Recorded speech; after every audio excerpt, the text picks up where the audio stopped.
Tous les gens qui étaient dans mon équipe, c'est des gens qui, un jour ou l'autre, se sont retrouvés au chômage, ne savaient pas quoi faire. Ils ont postulé là par hasard et puis ils ont atterri ici.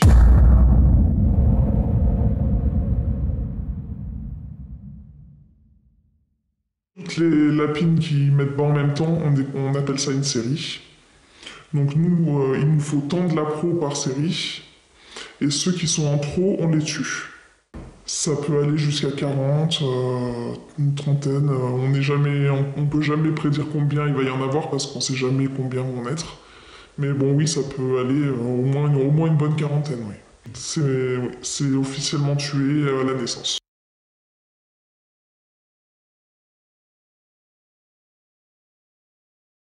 Alors on les prend et puis on les tape contre une tôle en fer. Et après on les met dans un sac. On les met tous dans une boîte et puis on les prend un par un et on les tape un par un. Hyper fort, comme ça, ils meurent sur le coup en fait. Jusqu'à la mort. On fait ça aussi avec les lapros jusqu'à leurs 3 semaines et demie, 4 semaines à peu près. Dès qu'un lapro a un défaut, qui boit, qu'il a une patte cassée ou une oreille en moins, et ben on le prend, on le tape et puis voilà. Et ça peut arriver, une fois un truc qui m'a profondément choqué, je venais d'arriver dans l'entreprise et j'ai ouvert la cage et il y a un lapro qui est tombé. Et il s'est brisé le cou, apparemment, il était moitié en train d'agoniser, et ma collègue l'a pris, l'a assommé, la cervelle a explosé de partout. C'était horrible. On tape des lapros quasiment tous les jours. Quand on en voit un qui manque une oreille, on doit le taper. Donc ça peut aller jusqu'à 4 à 5, 6 lapros dans la série. Et puis après, quand on fait les tours, parce que tous les jours on doit faire le tour des cages, pour regarder comment ils vont, s'il y en a qui ont des blessures ou quoi que ce soit. Et si les jeunes ont des blessures qui sont pas soignables, on les tape. Parce qu'on peut pas les euthanasier en leur injectant le produit parce que leurs veines sont trop petites. Il y en a qui trouvaient ça immonde, qui était pas possible, que c'était pas capable. Mais bon, moi, on m'a limite forcé à le faire. Parce que bon, au début, je savais pas comment faire, puis bon, je n'osais pas le faire, j'avais peur. Et puis donc j'ai demandé une ou deux fois à ma chef si elle pouvait le faire, donc elle me l'a fait. Puis un jour, elle m'a fait, bah non, tu te débrouilles. Donc j'étais toute seule dans le bâtiment avec mon lapin, il a bien fallu que j'en fasse quelque chose, quoi. Donc j'ai fermé les yeux, j'ai pris mon sac, je l'ai tapé fort et je l'ai jeté direct dedans.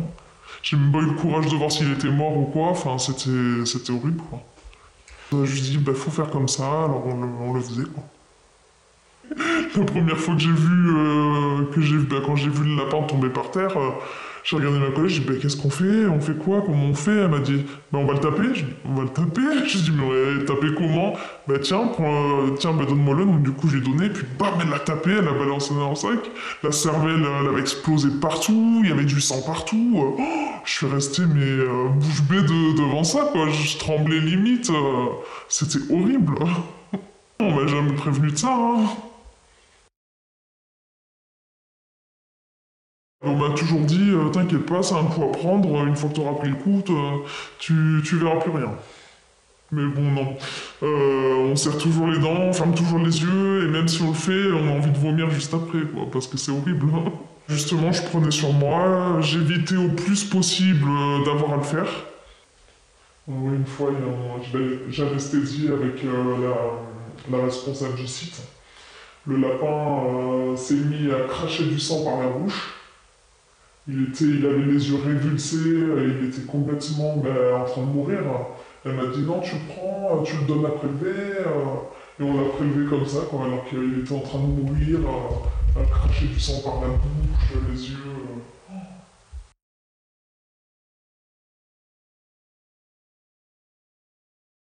En fait, ils ont fait installer des sortes de mezzanines dans les cages.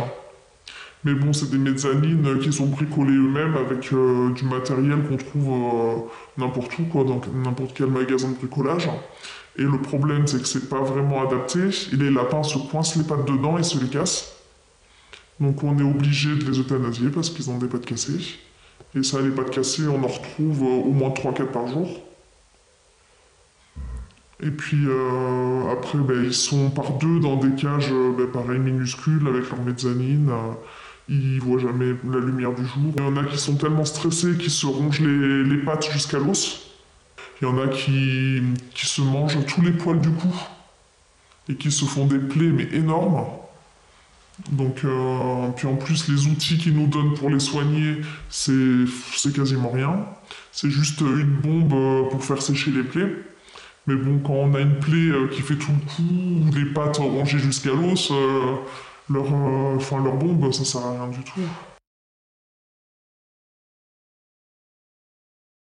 Ce qu'ils nous enseignent là-bas, c'est pas du tout ce qu'on fait en vrai, en fait. Donc, ils nous ont dit qu'il fallait pas prélever plus de 4 tubes par semaine, alors que nous, on en prélève 12 en même pas une semaine, quoi. Et pareil, bah, pareil sur les femelles, on prélève 14 tubes, et puis alors qu'il fallait pas en prélever plus de 10, enfin maxi. Et même quand ils sont endormis et qu'ils sont anesthésiés et qu'on les pique dans le cœur, ils se mettent à hurler. Et ça, c'est horrible parce qu'on sent le cri de la mort, on sait pas si, enfin, pour nos supérieurs nous disent qu'ils sont complètement en train de planer, les lapins, la kétamine, ça les shoot, donc c'est pour ça qu'ils crient, mais les cris qui poussent, enfin, on voit vraiment que c'est des cris de la mort. Et il y en a certains qui se réveillent alors qu'ils ont l'aiguille dans le cœur.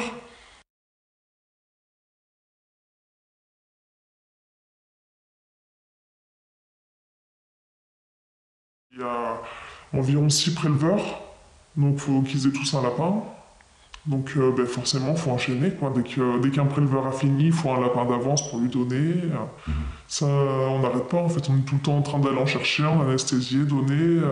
Mais des fois, quand le préleveur met un peu trop de temps à prélever, le lapin se réveille. Donc quand il a l'aiguille dans le cœur qui se met à hurler, qui se retourne, enfin c'est horrible, quoi. Personne disait rien.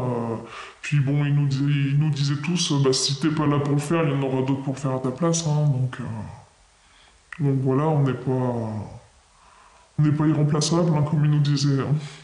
Plusieurs fois, quand on fait les prises de sang dans les oreilles, le lapin se décroche, le sang gicle dans tous les sens.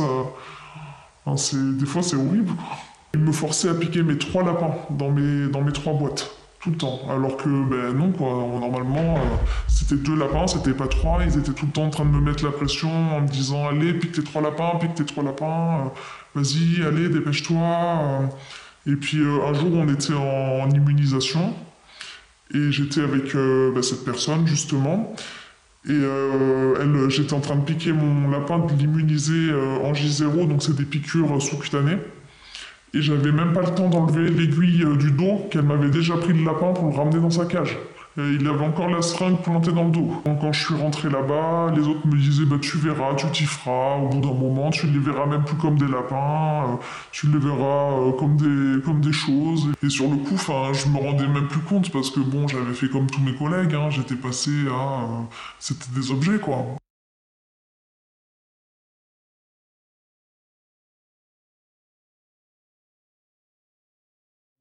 La DSV était passée quand j'étais en train de tatouer. Et quand ils ont vu la machine, ils ont dit ah, là il y a un petit problème.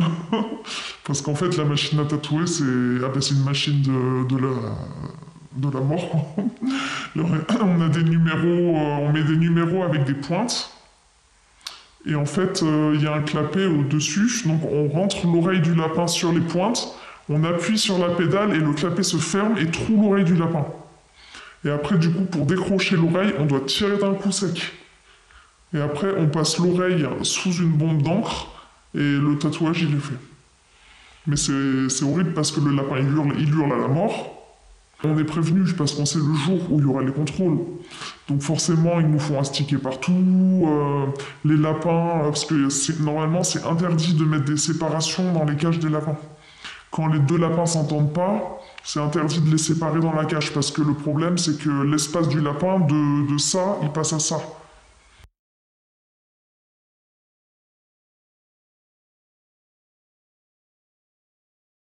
Quand on a été en formation à l'école vétérinaire de Nantes, on a eu interdiction de parler de ce qu'on faisait. Donc, du coup, on n'a pas pu s'exprimer sur sur notre parcours, sur notre travail, c'était pas possible. Déjà, on n'a pas nos téléphones quand on est sur le site. Bon, il y en a toujours des grands responsables pas très loin pour surveiller un peu tout le monde. Mais bon, il nous regardait quand même pas mal, oui. Puis bon, de toute façon, sur toutes les portes, c'était bien écrit photo interdite, partage d'images interdites. Il n'y avait aucune porte qui n'était pas en digicode, donc c'était impossible de rentrer quelque part si on n'avait pas notre code. Non, donc,